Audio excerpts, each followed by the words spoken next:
So I did a video back in February about electrical maintenance, making electricity safe again, I think was the title of the video.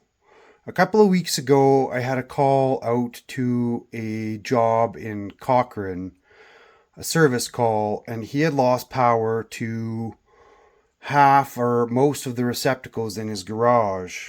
And at first I thought, well, maybe it's a loose connection in the receptacles. They push the wire in the back of the plugs. After checking all of them with my plug tester, every one of them seemed to be working, but it had a hot and ground reverse.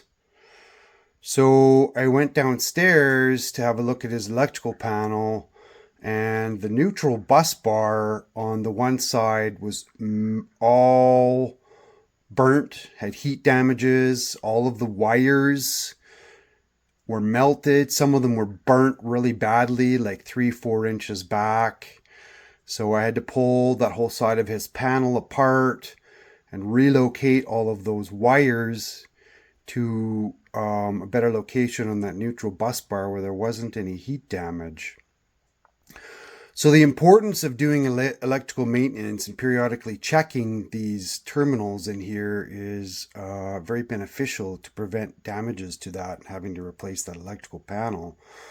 I did suggest to that homeowner that they replace that electrical panel because of the damages on that neutral bus bar. This is my own panel in my own home, and this is what your electrical panel should look like. I use a Torx screwdriver in all the terminations here.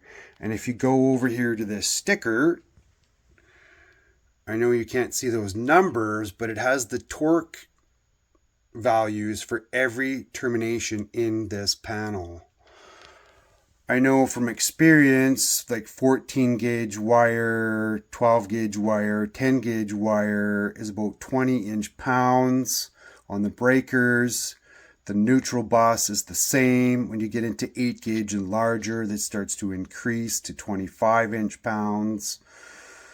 The terminals for the main conductors in the panel are 200 inch-pounds or 250 inch-pounds, depending on the brand. But it's good to make sure that that stuff was all torqued and tightened properly. The problem with that panel there in Cochrane was the terminations were not torqued properly.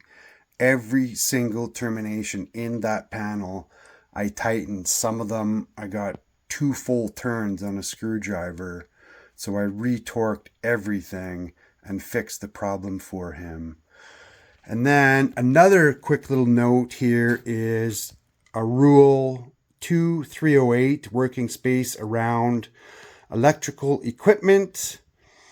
Washers and dryers are sometimes located in front of electrical panels, but those are not considered permanent. You need to maintain 1 meter of clearance in front of all electrical equipment. Furnaces, hot tubs, your electrical panels, anything electrical where you need to access it in order to do maintenance. I've had to print off those labels and stick them on panels before in the past. So yeah, 100%. 2308, working space around electrical equipment.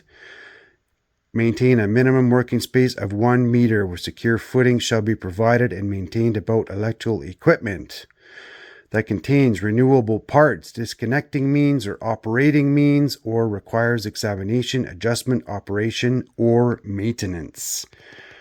All right, we're going to merge some videos together here, and I'm going to show you the footage from those burnt neutral bus bar and burnt wires in Cochrane last week. So I got a call out to Cochrane here today because he lost power to his receptacles in the garage. He did try swapping the breakers around, but when I came down here, this is what I found. So half of this neutral bus bar here is cooked, and most of the wires in the bottom half are all really loose and burnt. There's one that's burnt about 4 or 5 inches back, and that's probably our garage circuit. Anyways, I'm going to try to relocate all this stuff higher up on the bus bar where there isn't heat damage and see what happens from there. There, we open this up a bit here to have a closer look inside, and there are some pretty crispy wires there. And look at the heat damage on that neutral bus there.